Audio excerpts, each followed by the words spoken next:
The sounds and memories associated with playing Space Cadet pinball on my family's old compact Presario computer is something I think a lot of people can resonate with, especially if you didn't have a good internet connection like me. It came bundled with Windows XP along with other games like Minesweeper.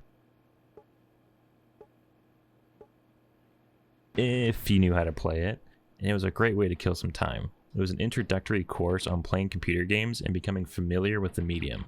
Shortly after, we would acquire a copy of The Sims, and that cemented my fascination with video games. I was so inspired and influenced by The Sims that, for a time, I wanted to become an architect to create and design homes just like in the game. I'd spend hours trying to figure out how to create the perfect house, only for a fire to break out and watch as my Sims frantically figure out what to do. But to this day, I still listen to the Sims soundtrack because it immediately takes me back to those memories of just building houses, and it's comforting because everything was new and exciting. And that feeling is becoming harder to experience in the multimedia industry because a lot of it has already been made.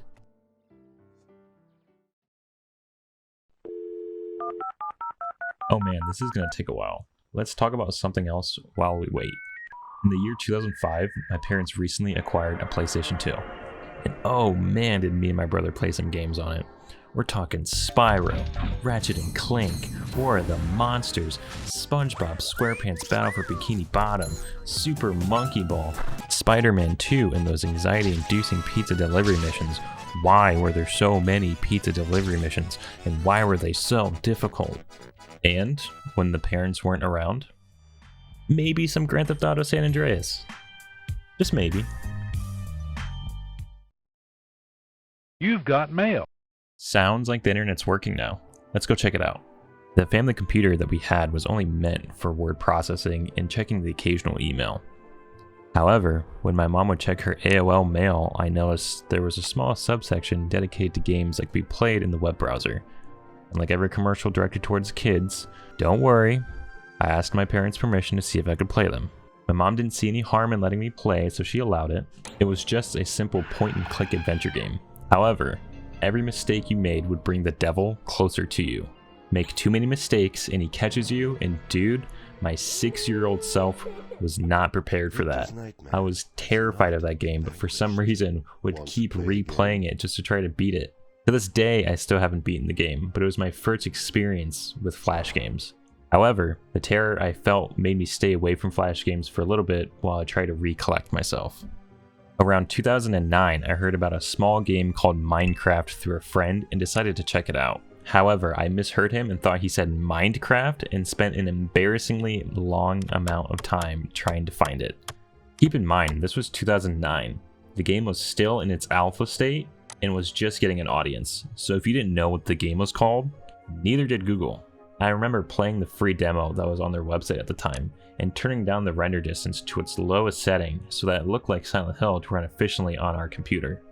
My parents later on bought the full version of the game, and now it's been far too long playing it. You'd think I know my way around Minecraft based on how much I played it throughout my childhood, but I'm still clueless on a lot of things. When Minecraft Beta 1.8 was released back in 2011, our family computer could no longer handle the demands that Minecraft insisted, and I had to take a break from Minecraft for a little over a year until it was eventually released on the Xbox 360 in 2012. But until then, Flash games were my alternatives, and looking back, I have a special place in my heart for them because they are a time capsule from my childhood. And there were thousands of games to choose from, all confined to your browser window. We've got websites like addictinggames.com, Congregate, Nitro, Y8, StickPage, and of course, maybe some Newgrounds. All of these websites offered thousands of hours of playtime for free. The games and animations that were hosted on these websites were new and experimental and raw. People weren't afraid to try new things. Games could be as simple as stacking numbers from largest to smallest. Or maybe you spend too much time playing a gladiator fighting game and losing over and over again because of how difficult the bosses are, only for the one time you progress further than you've ever done before. The game ends because it was a demo the whole time, and none of your progress was saved. I'm looking at you, Swords and Sandals. I've never forgotten.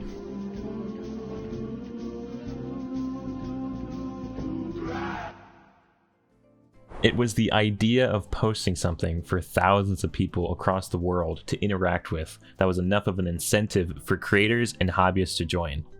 And these people were able to hang with the big leagues because some of the most popular console games, like Super Meat Boy and Castle Crashers, started off as Flash games.